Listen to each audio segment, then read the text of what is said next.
oportunidad de estar aquí y, como decía, les traigo fraternos saludos desde la costa atlántica. Los hermanos del Templo Bautista de Colón me mandaron encarecidamente a enviar sus saludos en su celebración.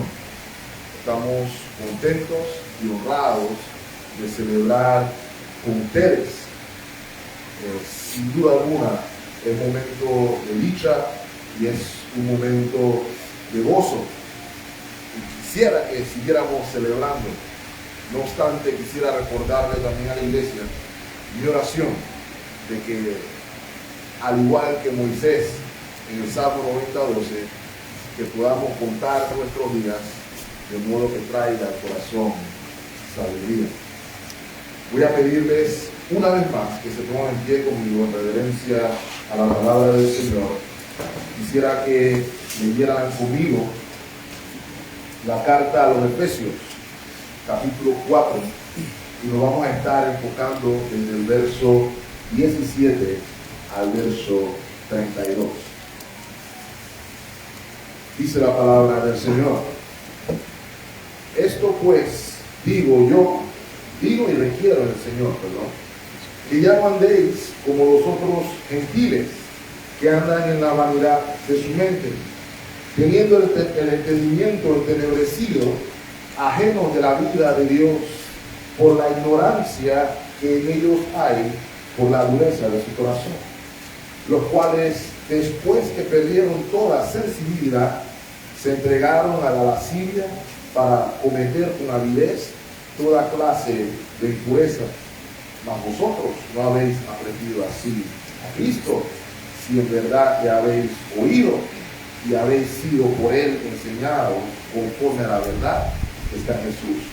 En cuanto a la pasada manera de vivir, despojaos del viejo hombre que está viciado conforme a los deseos engañosos, y renovaos en el espíritu de vuestra mente, y vestidos del nuevo hombre, creado según Dios en la justicia y santidad de la verdad. Por lo cual, desechando la mentira, hablad verdad cada uno con su prójimo, porque somos miembros los unos de los otros. Hallaos, pero no pequéis. No se ponga el sol sobre vuestro enojo, ni deis lugar al diablo.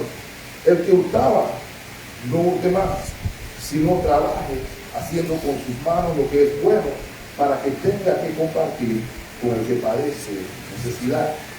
Ninguna palabra corrompida salga de vuestra boca, sino la que sea buena para la necesaria edificación, a fin de dar gracia a los oyentes. Y no contristéis al Espíritu Santo de Dios, con el cual fuisteis sellados para el día de la redención. Quítense de vosotros toda amargura, enojo, ira, gritería y maledicencia y toda malicia. Antes sed benignos unos con otros, misericordiosos, perdonándonos unos a otros, como Dios también os perdonó a vosotros en Cristo. Oremos. Señor, gracias por tu palabra.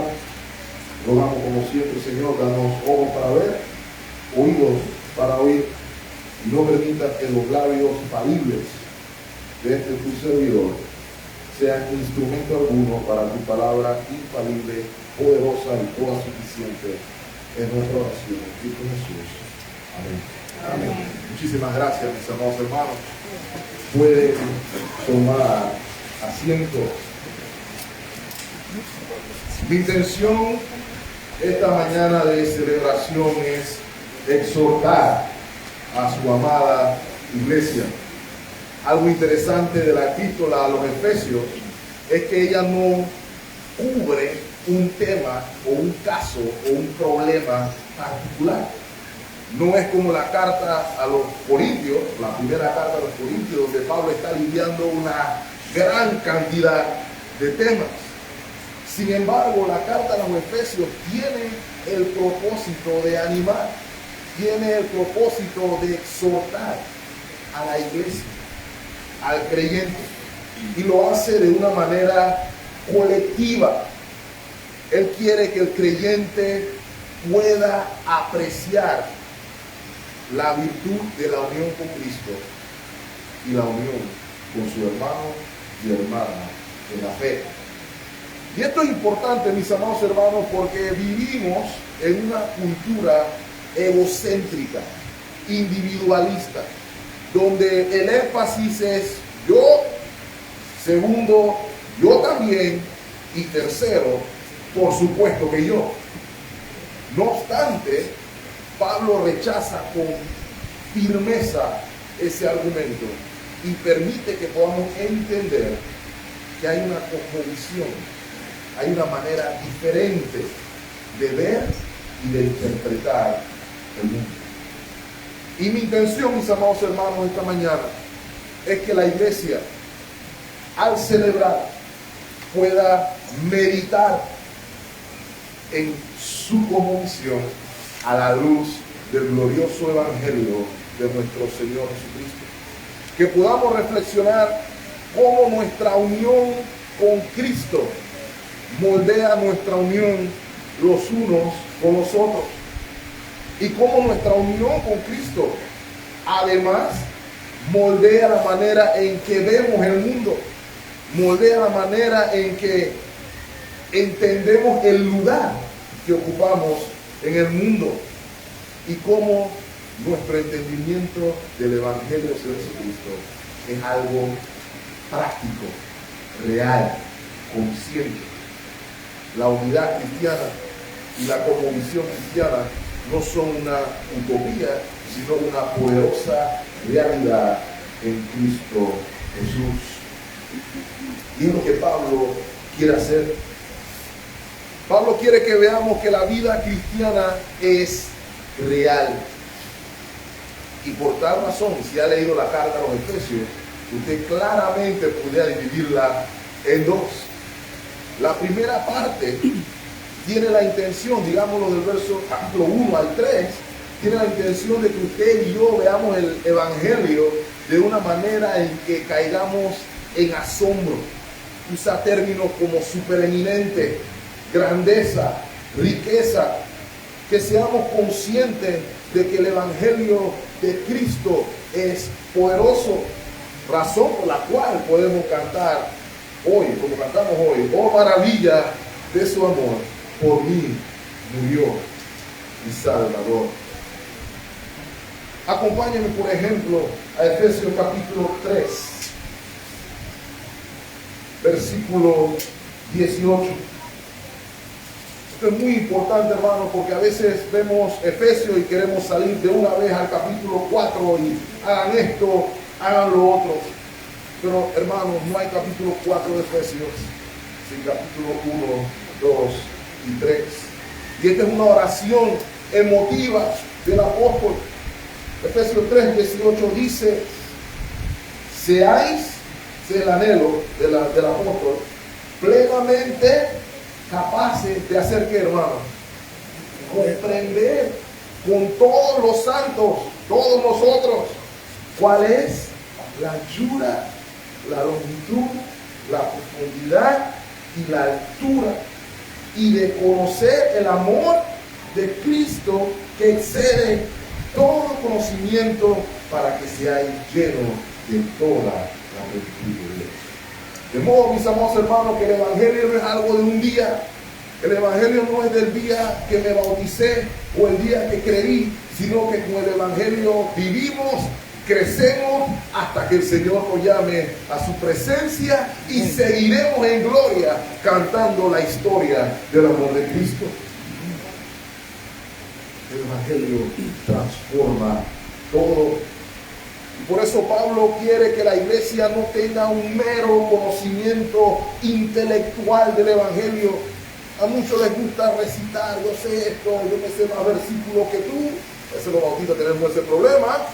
Pero la intención de Pablo es que vayamos más allá de la intelectualidad, sino que sea algo que inunda nuestros corazones, que podamos ver cómo inevitablemente, de una manera real, consciente, tangible y palpable, el Evangelio afecta cada una de las áreas de nuestras vidas. El Evangelio no es para los domingos, El Evangelio es para los domingos, lunes, martes, miércoles, jueves, viernes, sábado y domingo. Y eso es lo que el apóstol Pablo quiere que entendamos. Afecta nuestras vidas de una manera radical. Y si la iglesia de Cristo ha de impactar radicalmente el mundo, debe vivir el Evangelio de manera radical. Es lo que Pablo quiere que entendamos. Y es por eso entonces que los primeros mandatos los vemos a partir del capítulo 4. Ahí es donde vemos los imperativos. Nos da instrucciones directas y concisas. Hagan esto y hagan nosotros, habiendo entendido qué es lo que Dios ha hecho por ustedes. Y cuando yo entiendo entonces qué Dios ha hecho por mí, entonces yo actúo conforme a lo que Dios ha hecho. A algunos les gusta leer Efesios 5, por ejemplo. Maridos, mujeres, sométanse a su esposo, y los esposos pechones en ese momento.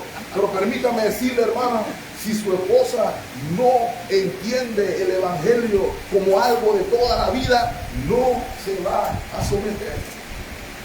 Y esposas dirán, mira, tienes que amarme como Cristo amó a la iglesia. Pero si el Evangelio no es una realidad consciente en su vida, él es más que incapaz de amarla a usted siquiera como la hija de Dios merece. Y es por esta razón que muy atinadamente nuestro hermano Edgardo, discúlpenme, se me trabó la lengua ahí, nos recordó: el yugo desigual no es una mera regla legalista, es para el beneficio del creyente. Hermana, si un hombre no conoce el Evangelio, no la puede amar como Cristo amó a la iglesia, y ninguna hija del Señor se merece menos que eso. Por eso Pablo quiere que el Evangelio sea una conciencia real. Quiere que nuestras cosmovisiones estén afectadas por el Evangelio, y que el Evangelio no sea solamente algo que escuchamos los domingos, sino que lo vivamos. No debemos de ser solamente oidores, sino que debemos ser hacedores. La realidad del Evangelio, mis amados hermanos, nos humilla de manera tal que podemos ver y ser solícitos en guardar la unidad en el vínculo de la paz. Y sobre todas las cosas, la humildad que resulta de un entendimiento del Evangelio produce en nosotros una manera diferente de ver el mundo entero. Todo lo que hacemos, lo hacemos en virtud de cómo usted y yo vemos y entendemos el mundo. Usted votó en las últimas elecciones conforme a su cosmovisión. Usted cría a sus hijos conforme a cómo usted ve el mundo y entiende su lugar en él. Usted trabaja más o menos conforme al entendimiento que tiene del mundo y el lugar que ocupa en él.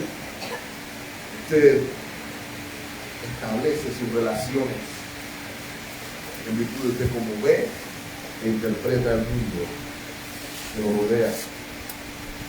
Y por eso he titulado el mensaje de esta mañana Una nueva cosmovisión, con la intención de que como iglesia todos reflexionemos dónde están nuestros ojos, mis amados hermanos, porque el Evangelio no solamente nos da un nuevo corazón, sino que nos da ojos nuevos también.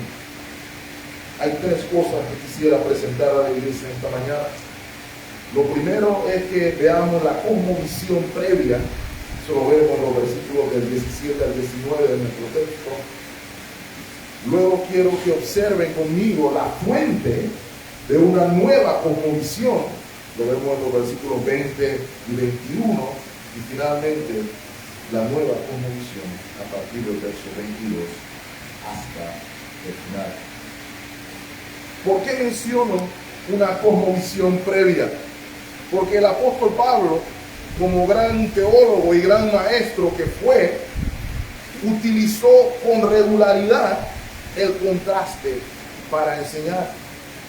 En la comparación, sin duda alguna, usted y yo podemos ver los pros y los contras de una cosa en oposición con la otra. Y esta porción, mis amados hermanos, sin duda alguna, no es la excepción.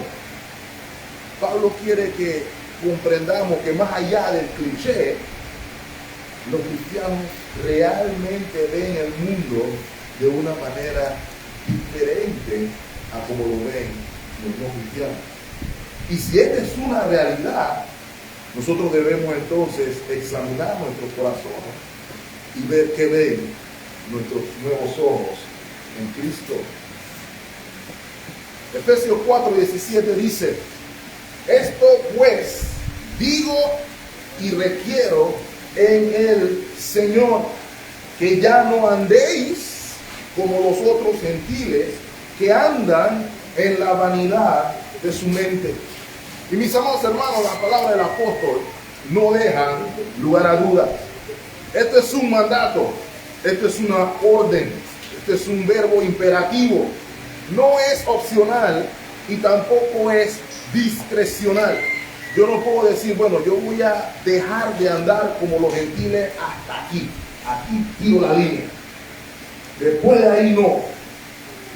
Es absoluto el mandato. ¿Ok? Y el término que utiliza, no quisiera que lo obviara, lo requiere en el Señor. Él está hablando aquí a la iglesia en autoridad apostólica. No está dando su opinión, no está dando un consejo, está hablando en nombre de Dios. Y si usted y yo creemos que la palabra de nuestro Señor es inspirada e infalible, hemos de tomar todo lo que dice el apóstol Pablo, los versículos que nos gustan o los que no nos gustan también, como palabra de Dios. Y debemos observarlo con temor reverente, que es lo que indica el apóstol aquí. Pablo nos quiere mostrar, hermanos, hay una diferencia en nuestras mentes. Y aquí quisiera que analizáramos, hermanos, la palabra clave es mente. La cosmovisión comienza en nuestra mente.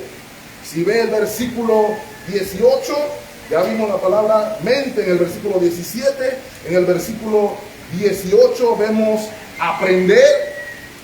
En el versículo siguiente vemos que nuestro entendimiento, sale en el versículo 18, mejor dicho, sobre estas palabras, todas están vinculadas con nuestra mente. Aprender, entendimiento, mente. Aprender, entendimiento, mente. De modo que el apóstol nos quiere recordar que usted y yo somos lo que pensamos, vivimos, actuamos conforme a lo que hay en nuestras mentes. Es lo que quiere recordarnos el apóstol Pablo. Y la nueva mente tiene un fundamento, hermanos. Efesios capítulo 2, versículo 1 nos dice: y Él os dio vida a nosotros cuando estabais enfermos, cuando estabais muertos en vuestros delitos y pecados. Ese es el término que el apóstol habla en los primeros textos, recordándole: ustedes estaban muertos en delitos y pecados, ahora están vivos. Eso significa algo. Efesios 1, 18, dice el apóstol: alumbrando los ojos de vuestro entendimiento, para que sepáis cuál es la esperanza a que Él os ha llamado y cuáles son las riquezas de la gloria de su herencia en sus santos. Sin un corazón alumbrado no lo podemos entender. La otra palabra que es clave para los cristianos es la palabra arrepentimiento. Cuando usted ve la palabra arrepentimiento en su Biblia, significa literalmente cambio de mente. Pensaba de una manera y cambié a la manera de pensar opuesta. Y eso debe ser la marca de la vida del creyente. De modo, hermanos, debemos comprender lo que el apóstol está tratando de amonestar a la iglesia, de exhortar a la iglesia, a todas las iglesias. No hay agenda, es exhortación. Quieren vivir la vida plena. El evangelio es la referencia. De modo que el apóstol Pablo nos exhorta a no andar, a no vivir como los gentiles. Y lo primero que nos está diciendo ahí es que tenemos que cortar con el pasado. Estaba muerto, ahora estoy vivo. Y ningún vivo vive como muerto. Amén. ¿Cómo viven los muertos? Si estoy vivo, actúo como vivo. He de abandonar mi pasado. Y no es lo primero que nos pide el apóstol. Porque a veces pensamos, bueno, ya yo no hago esas cosas. El apóstol no se queda ahí. Él dice que tampoco imiten el sistema del mundo. A eso es lo que se refiere cuando nos dice que andan en la vanidad de su mente. No anden como andaban y tampoco anden en la vanidad de la mente. A eso es lo que se refiere. Él nos pide, cambiemos nuestra cosmovisión. A veces nos preguntamos qué significa la palabra vanidad y automáticamente pensamos es vacío, inútil.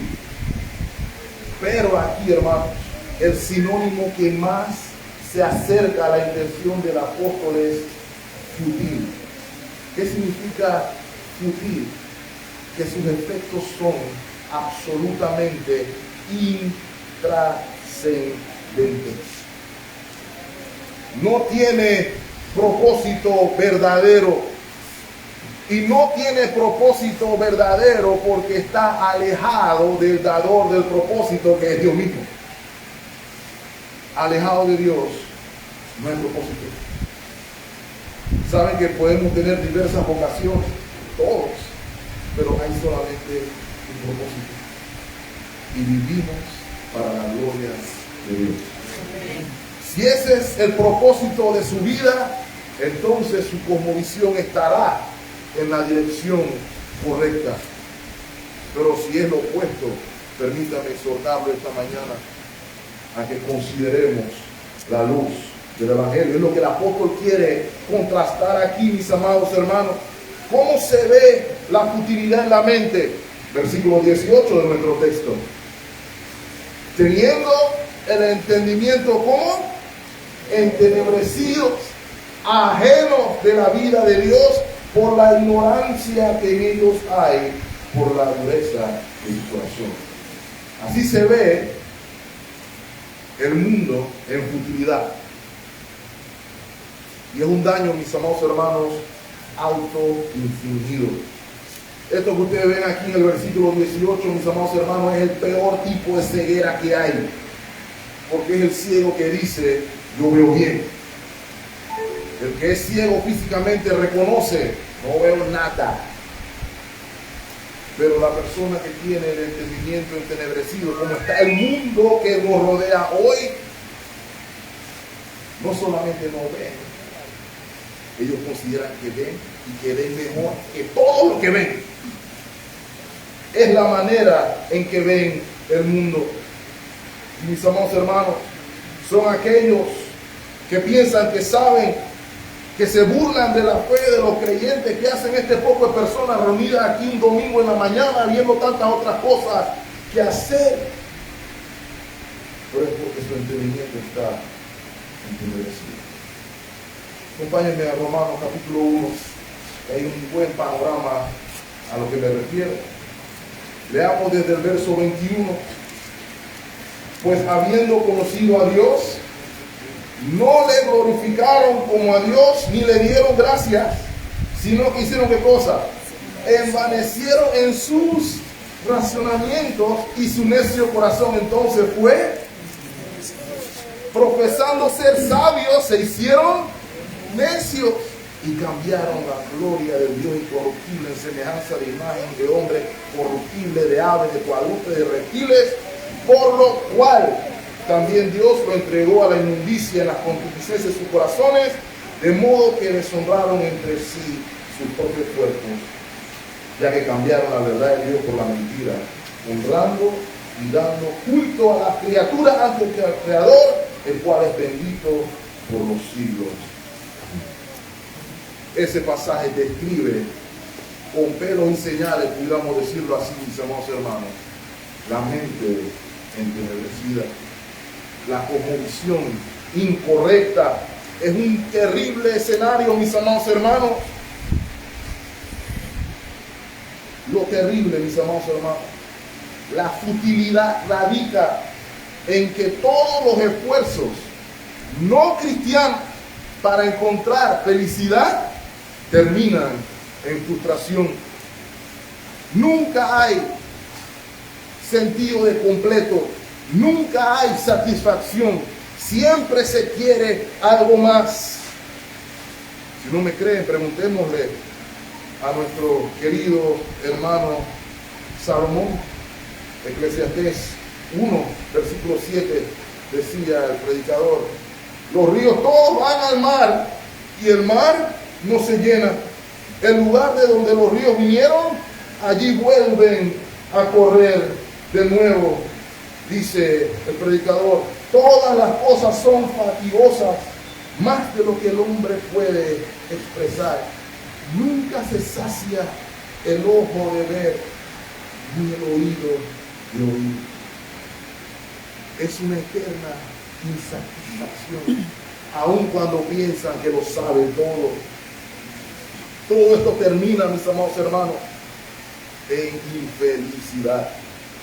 Todos esos coaches de vida que andan por ahí, que no sé quién es el que da ese certificado, que te dicen busca en tu interior, ahí encontrarás la felicidad, haz lo que te haga sentir bien. No reconocen que la felicidad no está en nada de eso, sino que solamente Dios hace al hombre feliz. ¿Y cuál es el resultado de esa cosmovisión, mis amados hermanos? La sociedad que usted y yo vemos hoy. Volvamos a nuestro texto, versículo 19. Los cuales, después que perdieron alguna sensibilidad, toda sensibilidad, si ustedes lo que raya su Biblia, raya esa palabra sensibilidad, se entregaron a la lascivia para cometer con avidez toda clase de impureza. ¿Por qué les pedí que rayaran esa frase, mis amados hermanos?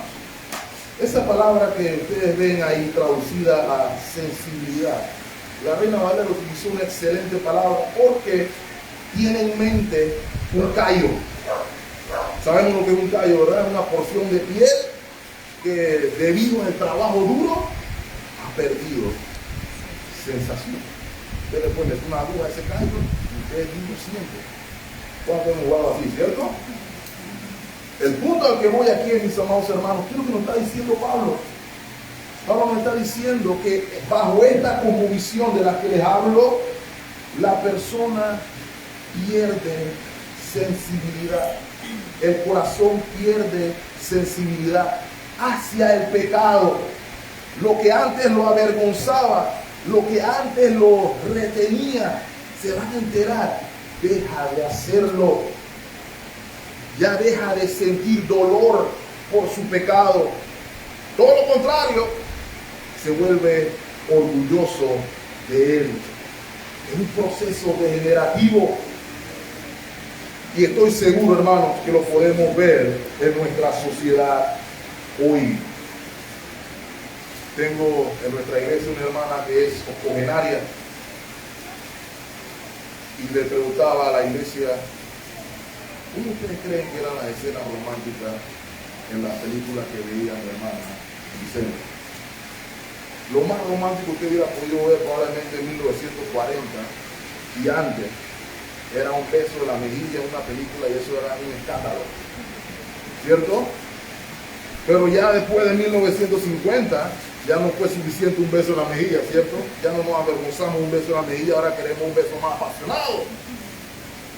Y eso sigue degenerando, la sensibilidad se sigue perdiendo hasta que hoy ya no hay límite. Y no importa la hora del día. ¿Ok? Porque la sensibilidad se ha perdido. Ya no hay dolor por el pecado. Se entregan al desenfreno. Se entregan al libertinaje, que es lo que dice el término lascivia, para participar con avidez de toda y cada una de las impurezas. Hermano, y cuando digo todas y cada una de las impurezas me refiero a todas. A toda clase. Probablemente el pináculo de esto lo veremos tan pronto comiencen los carnavales, después de 2 años de estar encerrado. Esto va a ser un buen ejemplo de lo que me refiero. Sin embargo, quiero que sepan que aplica no solamente con las impurezas sexuales, que ese es el problema que a veces tenemos los creyentes. Nuestra cosmovisión a veces nada más ve como pecado los pecados de índole moral y sexual. El apóstol Pablo en Efesios no está hablando aquí de sexo nada más, porque la lista que sigue debajo, ninguna menciona la palabra sexo. Pensamos a veces que los únicos que van al infierno son Hitler, Mussolini, toda la gente de ese porte, pero nos olvidamos, hermano, que también el mentiroso, que también el iracundo, que también el pasivo, extremadamente pasivo, está en pecado.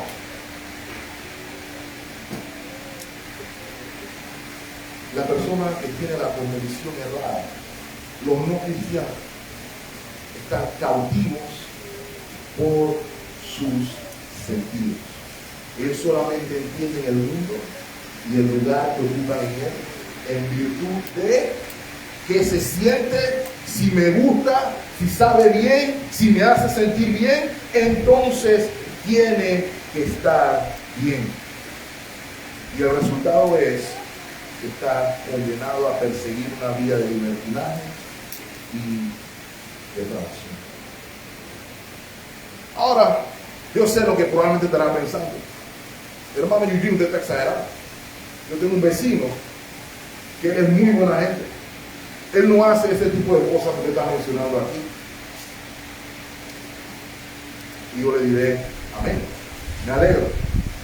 Pero Pablo aquí nos está hablando no de que todos los hombres son absolutamente malos. Nosotros no creemos en la depravación absoluta, porque hasta eso lo restringe Dios. Pero sí creemos en la depravación total, ¿cierto? Que implica que todas y cada una de las áreas de la vida de todo ser humano están afectadas por el germen del pecado.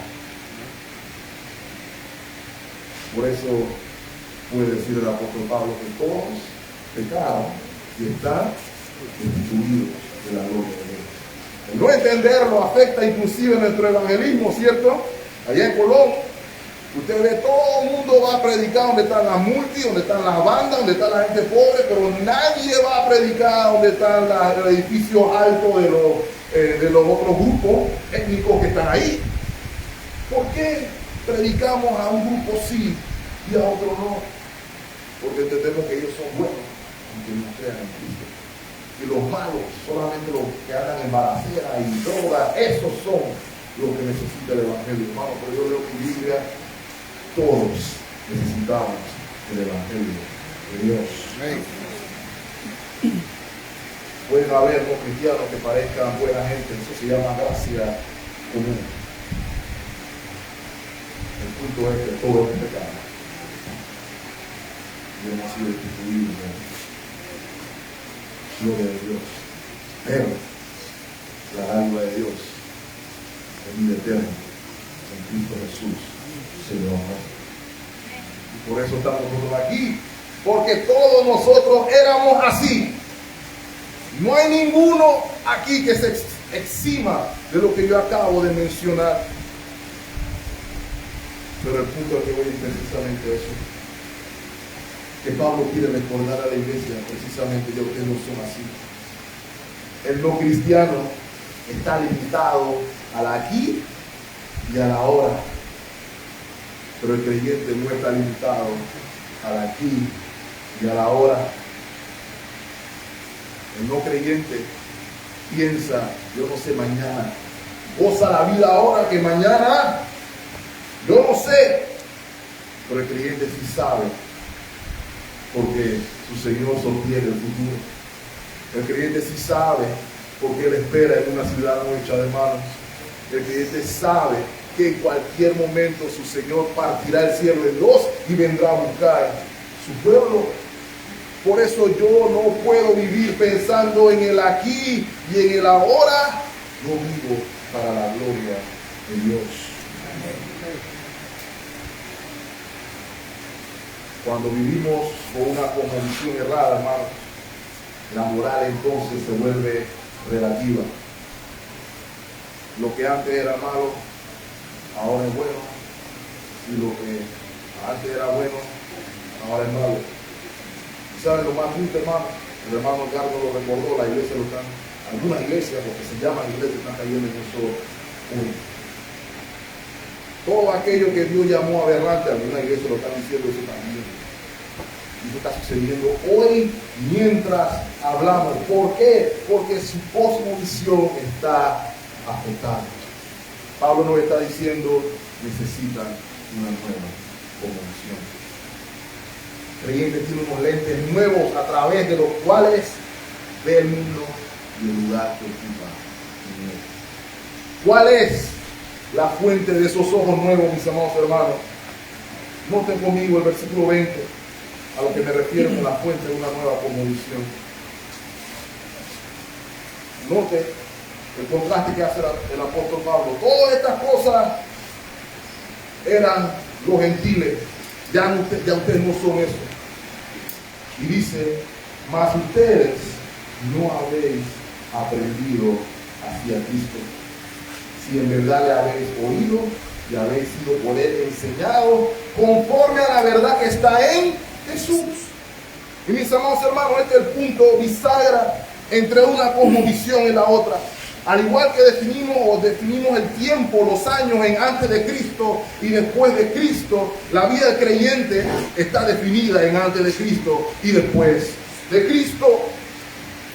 Y permítame decirle, hermanos, que el aprender de Cristo aquí no se está refiriendo a si yo sé que Él era el hijo del carpintero José y que Él era el hijo de María y que Él también hacía carpintería.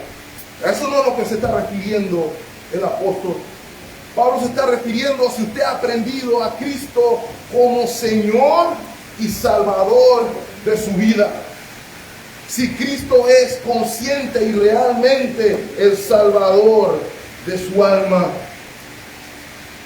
No, hermanos, es un proceso de aprendizaje.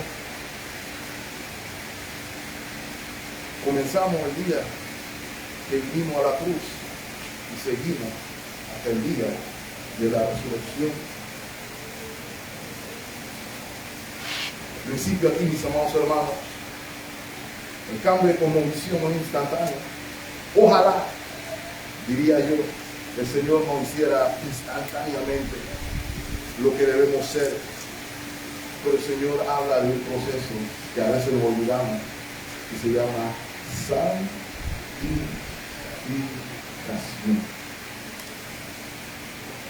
No somos glorificados el día que llegamos a los pies de Cristo, ¿cierto? Esto no puede ser un cuerpo glorificado, se lo aseguro. Hay un proceso, hay un caminar que hacer, que debe ser lo que caracteriza al creyente que vive bajo la nueva cosmovisión. Aprendemos a Cristo con cada día. Dios obra poderosamente en nuestras vidas al inicio.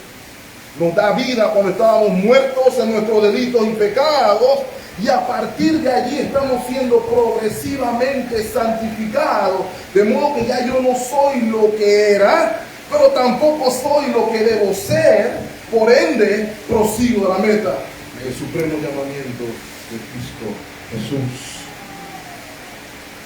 Es lo que el creyente debe recordar. No hay estancamiento.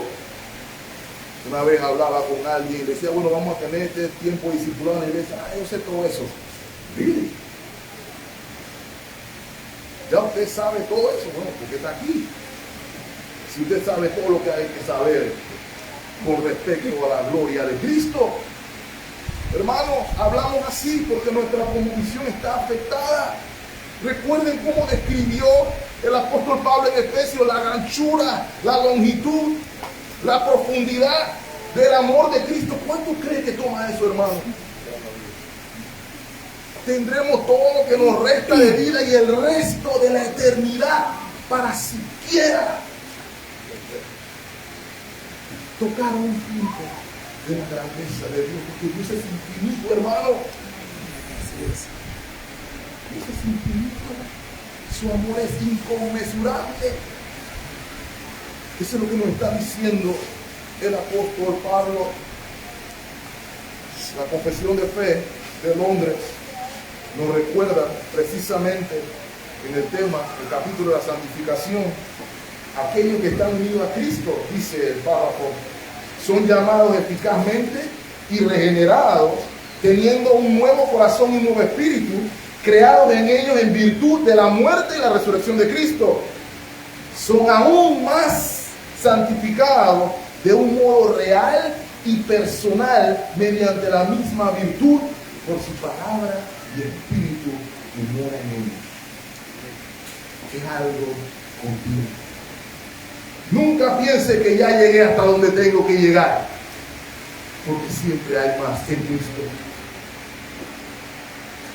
¿Cómo se crece en esa cosmovisión? ¿Cómo aprendemos a Cristo, hermano? Es en virtud de los medios de gracia que Él nos ha conseguido. Son en virtud de los medios de gracia que escuchamos y somos enseñados de Cristo conforme a la verdad que está en Jesús. ¿Cuáles son los medios, hermano? Aquí hay uno, es en la comunión de los santos, es en la devoción personal, es en la oración, es en la participación del pan y la copa, es en el bautismo donde crecemos en Cristo. Pero permítanme hacer una pregunta, mis amados hermanos. Si no somos instruidos en Cristo, si no aprovechamos los medios de gracia, si no nos congregamos, si no participamos con los hermanos, si nuestras Biblias son un adorno en nuestras casas, si el tiempo de oración es una leyenda urbana en nuestros hogares, ¿cómo hemos de aprender a Cristo? ¿Cómo hemos de crecer en la cosmovisión que Él nos ha llamado a vivir? Y la respuesta, mis amados hermanos, es imposible. Ahí radica la premura del apóstol. Ustedes tienen nuevos ojos. Escuchen lo que dice el pastor medieval. Su nombre es Yoralmo Savonarola. Sigue a Cristo, que siempre te dará un buen consejo. Él no te dará los tesoros de este mundo, pero sí la gloria eterna y la felicidad inmortal. ¿Qué vas a hacer, oh hijo del hombre? Deja este mundo, entra al servicio de Cristo. Él está esperando por ti, recompensará tu servicio porque Él es remunerador abundante. Que todo el mundo se apresure a servirle. Cristo, mis amados hermanos, es la fuente abundante de una nueva cosmovisión. No se termina, hermanos. Si usted cree que ya ha visto todo, Cristo es infinito. Venga a su iglesia, congréguese, medite, estudie, sirva y verá cómo sigue creciendo constantemente en Cristo, por Cristo, para la gloria de Dios. Y el resultado de la fuente es una nueva cosmovisión. Dice el versículo 22 de nuestro texto. En cuanto a la pasada manera de vivir, despojaos del viejo hombre que está viciado conforme a los deseos gloriosos. ¿Dice ahí? Oh, tengo una versión errada entonces. Y renovaos en el espíritu de vuestra mente y vestidos de los nuevos hombres creados según Dios en la justicia y santidad de la verdad. Nota, hermanos, aquí hay contraste nuevamente. El término despojado habla de vestimenta. Es como si tú estuvieras pensando en una muda de ropa. El apóstol está diciéndole a la iglesia: quítense, pónganse. Quítense y pónganse. Hermanos, y noten, ¿quién tiene que ser diligente en quitarse? Somos nosotros. Somos nosotros. Es una actitud constante del creyente. Esa es la verdadera lucha espiritual, mis amados hermanos. Esa es la verdadera guerra espiritual. Quitar y poner. Tenemos, según la Escritura, tres enemigos: el mundo, el diablo y yo. Y por alguna razón pensamos que los peores son el mundo y el diablo. Pero permítanme hacer la tesis, hermano, de que el peor es la carne, porque soy yo, es interno. El mundo no te va a obligar a hacer lo que tú no quieras hacer. Lo que te va a decir el diablo, lo que te va a decir el mundo es exactamente lo que quieres hacer. El diablo nunca usa un revólver para hacer a alguien hacer lo que él quiere. Pero si se sabe, él sabe dónde estamos estudiando, qué nos gusta, qué no nos gusta. No te preocupes, el pastor no está llevando las cuentas si te paveas hoy. Quédate el mundial, no te puedes perder ninguno de los partidos del mundial. ¿Quién te dijo que el Señor toma lista de asistencia? Eso es lo que hace el enemigo. Pero la carne es la que te dice: hoy juega a Argentina, por poner un ejemplo. Esa es la verdadera batalla. Y por eso el apóstol le exhorta a la iglesia y nos exhorta a nosotros, hermanos: no seamos pasivos, seamos diligentes en el quitarnos y en el ponernos. El apóstol está diciendo: olvídese de la vieja naturaleza, abracen de manera real, consciente, su nueva naturaleza en Cristo. Pablo está recordando a los efesios y por extensión a toda la iglesia de Cristo, a usted y a mí, que nuestra manera de pensar y actuar debe ser radicalmente opuesta a la del mundo. Si nuestra manera de pensar coincide con el mundo, hermano, tenemos un grave problema. Hay que hacer un alto inmediato, 180. Porque son radicalmente opuestas. Tenemos una naturaleza nueva. Somos nueva criatura. No obstante, hay un remanente de pecado con el cual debemos luchar todos los días. Romanos capítulo 6, versículo 6 dice: sabiendo esto, que nuestro viejo hombre fue crucificado juntamente con él, para que el cuerpo del pecado sea destruido, a fin de que no sirvamos más al pecado. Esa crucifixión, mis amados hermanos, es todos los días.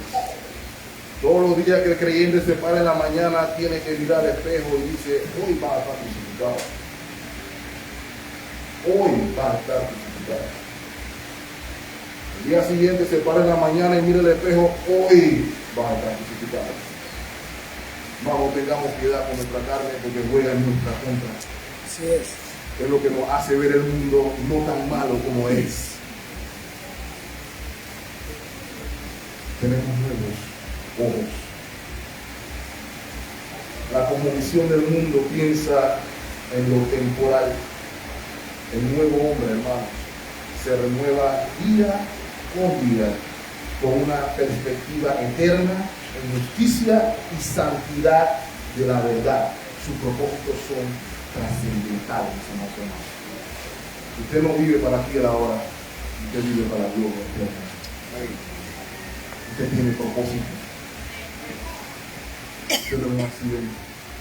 Eso es lo que Pablo le dice a los Efesios. Ustedes fueron escogidos desde antes de la fundación del mundo para ser puros y sin mancha en el mundo. Esa es nuestra vocación, ese es nuestro llamado. Y la comunidad, el mundo, Panamá, Colón, todos deben ver la luz del pueblo de Cristo. Amén. Así alumbra vuestra luz delante de los hombres, para que vean vuestras buenas obras y digan qué buenos son ustedes. No, que glorifiquen al Padre que está en los cielos. Por tal razón, mis amados hermanos, nos quitamos la ropa de una cosmovisión inadecuada y nos ponemos una nueva ropa santa, justa, y cambiamos nuestra identidad terrenal, ponemos el switch del otro lado y vemos una identidad que está moldeada, motivada por la salvación que hemos recibido en Cristo Jesús. Si Cristo ha pasado en nuestro corazón, algo tiene que pasar. No es que algo pueda pasar, algo pasó cuando Cristo vino a nuestro corazón. Quiero que sepan, hermano, y con esto voy a ir cerrando, que si nuestra convicción cambia, nuestra actitud también va a cambiar. ¿Y sabe dónde se va a ver primeramente?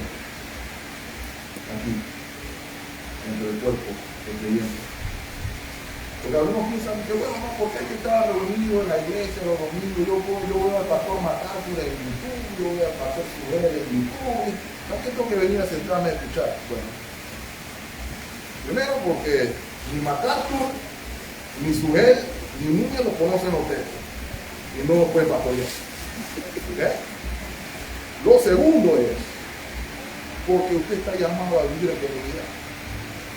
El amor entre hermanos no se tiene que practicar en la casa. Es aquí.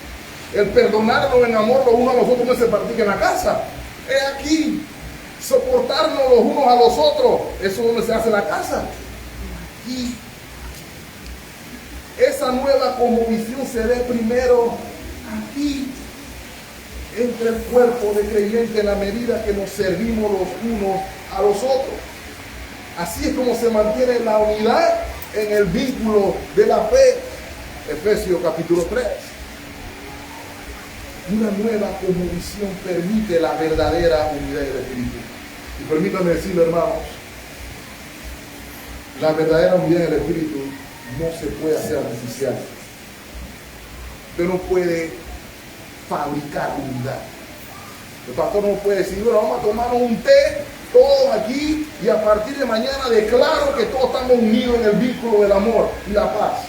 Pues sería bonito si pudiera ser así, pero no es así. Por eso el apóstol dice, ustedes deben ser solícitos en preservar la unidad del Espíritu. ¿Saben por qué tienen que preservarla? Porque ustedes no la producen. ¿La unidad de quién es? Del Espíritu.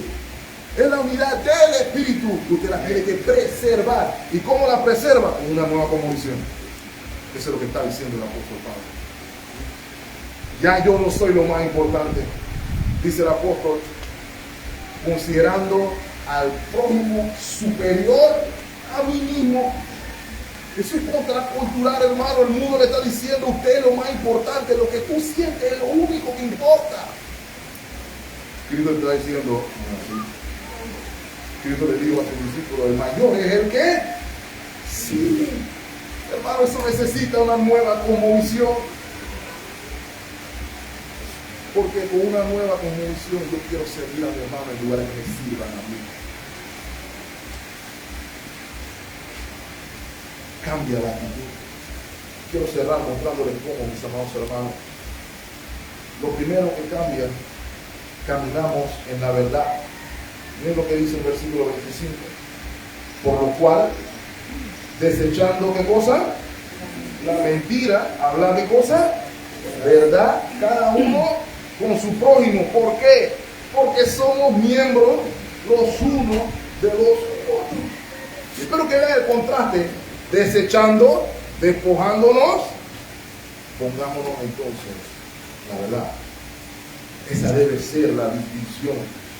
Desechando lo viejo, la mentira, vistámonos de lo nuevo que es la verdad. Eso requiere nueva convicción, hermanos. Y permítanme decirle, uno de los problemas que tenemos en nuestra actualidad es que vivimos una mentira de que todo el mundo tiene que estar bendecido en victoria. Un ejemplo que voy a poner nada más. Nadie tiene lucha. Nadie está luchando con pecado. Y Satanás es nuestro, lo tenemos de fondo, en pocas palabras. Todo está bien. ¿Cómo está usted, varón? Bendecido y en victoria. Todo está bien para la gloria del Señor. ¿Ok? Pues la realidad es que la vida cristiana no es así, ¿cierto? Tenemos nuestros valles, tenemos nuestros montes, ¿cierto? Pero ¿por qué no nos atrevemos a decir la verdad de que estamos pasando por valles? Hay hermanos que están peleando con la pornografía, hay hermanos que están peleando con inmoralidad sexual, hay hermanas que están pecando también, pero estamos viviendo una mentira. Porque nadie puede saber que yo no estoy bendecido en victoria.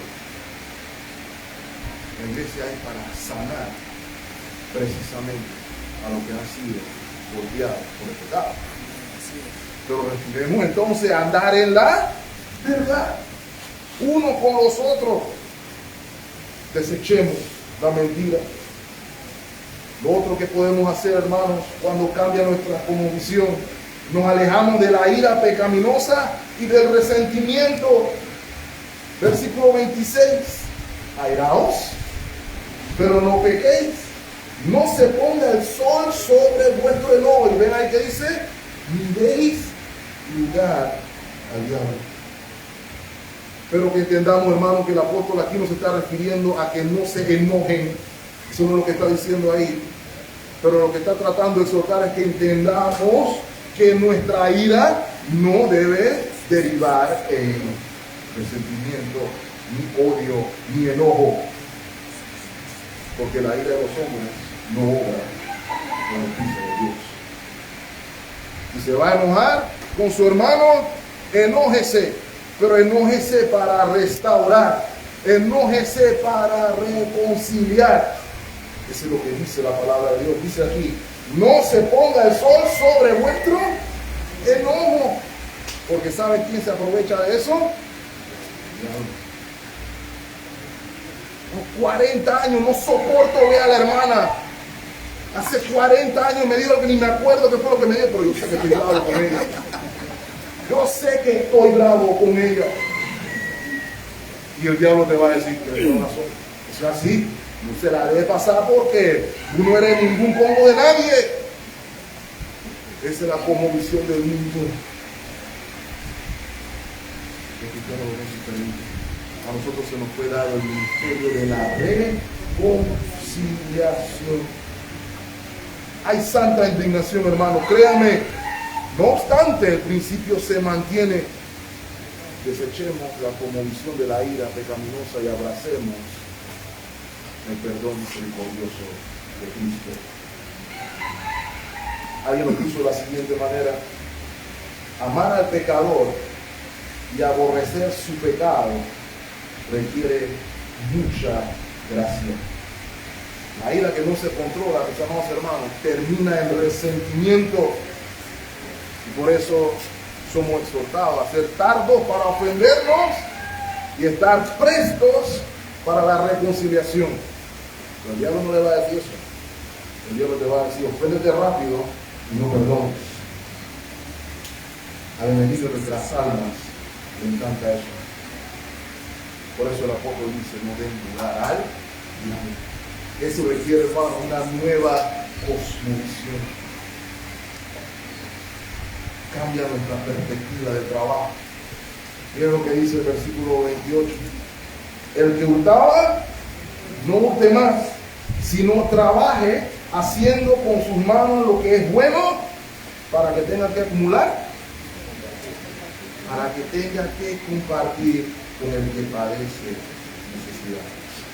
Yo espero que lo puedan ver, hermano, porque algunos dicen, yo no soy ladrón.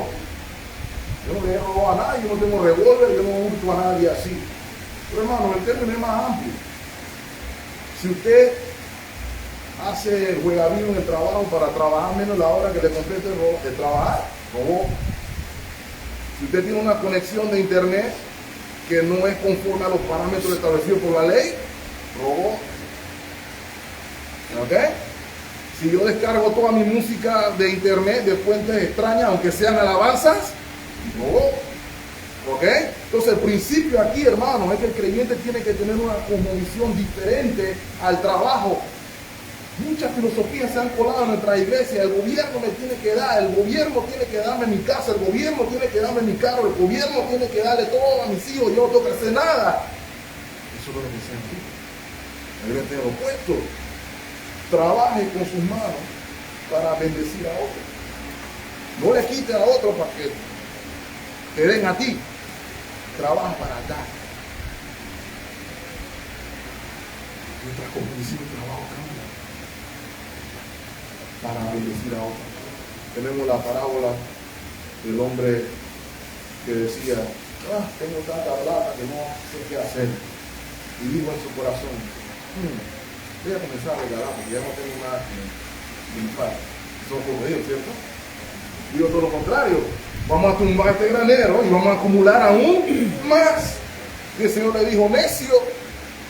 Esa es necedad, hermano. Porque somos bendecidos para bendecir. Amén.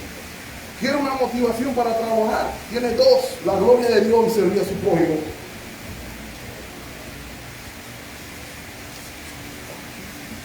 Cambia nuestra perspectiva del trabajo.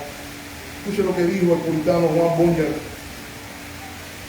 quien comparte sus bienes con los pobres tendrá otro tanto y 10 veces más. Finalmente, hermano, voy a cerrar. La última evidencia del cambio de condición de acuerdo con el apóstol Pablo, por lo menos hasta aquí, después de capítulos 5 y 6 siguen siendo evidencia del cambio de condición, pero por lo menos hasta aquí dice que nos lidiamos con gracia y amor. Ese es un cambio de condición. De nuevo, eso se aplica aquí. Dice el apóstol: ninguna palabra corrompida salga de nuestra boca, sino la que sea buena para la necesaria edificación, a fin de dar gracia a los oyentes. No contristéis al Espíritu Santo de Dios, con el cual fuisteis sellados para el día de la redención. Quítense de vosotros toda amargura, enojo, ira, gritería, maledicencia y toda malicia. Antes sed benignos unos con otros, misericordiosos, perdonándonos unos a otros, como Dios también nos perdonó a nosotros. Dos cosas importantes quiero que noten ahí, hermano. Lo primero: ninguna palabra corrompida sale de nuestra boca. A veces decimos, sí, no digo palabras sucias. Bueno, podemos partir de ahí. Pero eso no es lo que se está refiriendo la cosa. El significado es más amplio, vamos. No tiene el contexto. Palabra corrompida es aquella que es para destruir en lugar de edificar. Usted no tiene que decir palabras sucias para destruir. No digo palabras sucias, pero digo las cosas como son. Ella tiene que oírlo. Yo soy así, lo digo como son las cosas. Eso no es lo que enseña la Biblia. Una cosmovisión diferente dice: yo hablo con gracia para construir mi partido. Todos sabemos, hermano, usted está en trabajo de construcción. Siempre es más difícil construir que destruir, ¿cierto? Si le dijera, vamos a destruir todo esto, eso lo hacemos en 2 horas aquí sin ningún problema. ¿Cierto? Deme un mazo y yo destruyo. Pero la edificación es diferente. Por eso requiere una nueva condición. Mateo 18: si tu hermano peca contra ti, ¿qué tiene que hacer? Ve a él en secreto. ¿Con qué intención, hermano? Con la de ganar un hermano. Eso es lo que dice el Señor, ¿verdad? Si tu hermano te escucha, ¿qué hiciste? Has ganado un hermano. A eso es lo que nos referimos con palabras no corrompidas. Para la edificación, hermano, nuestra iglesia necesita recordar eso. Ustedes saben cómo son nuestras sesiones de negocio y los bautistas a veces, ¿cierto? Pero la nueva cosmovisión, las palabras están sazonadas con sal. No se sienta bien nada más por no decir palabras sucias. Siéntase bien por no decir palabras sucias, pero también siéntase bien cuando edifica a su hermano. Todo lo demás, hermano, contrista al Espíritu Santo de Dios. Todo enojo, amargura, ira, gritería, malicia, todo eso debe no caracterizar al pueblo de Dios. Porque el pueblo de Dios proyecta otras cosas. Misericordia, perdón. ¿Y por qué? Por una razón nada más. Porque fuimos salvados por Cristo. Porque Él nos amó. Porque Él nos mostró misericordia. Aquel que ha recibido misericordia no puede hacer otra cosa que mostrar misericordia. Si uno no pasa como la parábola del rey, el otro que no pudo perdonarle una violencia a su prójimo. El que ha recibido misericordia, el que ha entendido el Evangelio, el que ha entendido la maravilla del amor de Dios en que el Salvador lo vio a usted muerto en su delito y pecado, viviendo para sí, para su placer y su deleite. También yo, y desde luego yo, entró a su vida. Y ahora usted no vive para sí, sino que vive para su gloria. Y ya no es yo, sino que lo que Cristo quiera yo haré. Digo para mi prójimo, digo para mi esposa, digo para mis hijos, digo para mi iglesia. Y de último vengo yo. Porque yo vivo para la gloria de Dios. Por eso, mis amados hermanos, la cosmovisión cristiana es fundamentalmente diferente a la de nuestro prójimo no cristiano. Nuestras vidas no pueden estar moldeadas por el aquí y el ahora. Nuestras vidas deben estar moldeadas por una visión eterna y celestial. Porque fuimos llamados desde la eternidad pasada para toda la eternidad. Nuestro entendimiento de la predestinación es fundamental aquí, hermano, porque cuando usted entiende quién lo llamó, cuándo lo llamó y para qué lo llamó, eso le da dirección y propósito a su vida. Entendemos quiénes somos, dónde estamos y para dónde vamos.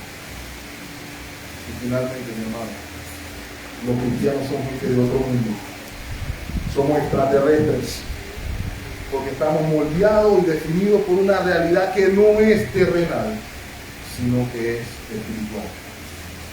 Vivimos como extraterrestres, nuestros ojos están puestos en la gloria de Dios, o nuestros ojos están alineados en el mundo. Para que el mundo vea la gloria, tenemos que brillar diferente como brilla el mundo. En mi oración, en esta celebración, seamos motivados a exhortarnos unos a los otros a caminar en la convicción que verdaderamente. Dios le bendiga justamente, hermano. Amado Dios, gracias por tu palabra. Gracias por Jesucristo, que nos amó, nos dio un nuevo corazón, nos dio nuevos aspectos, nos dio nuevas motivaciones, nos dio una nueva manera de ver el mundo. Te rogamos, Señor, que nos hagas claro, que nos hagas apetecible, que nos hagas irrechazable el gozo de vivir por ti. Que nuestras actitudes sean moldeadas por esas convicciones. Permítenos, Señor, crucificar al hombre desviado por sus deseos engañosos y vestirnos con la gloria del nuevo hombre que vive para tu gloria y para bendecir a otros. Gracias por esta iglesia, Señor, que tú continúas bendiciendo, prosperando para tu gloria, que sean ese faro de luz que tú has declarado que sea en este lugar, para tu gloria. Es nuestra oración, en Cristo Jesús nuestro Señor. Amén. Gracias por la oportunidad, mis amados hermanos. Dios les bendiga.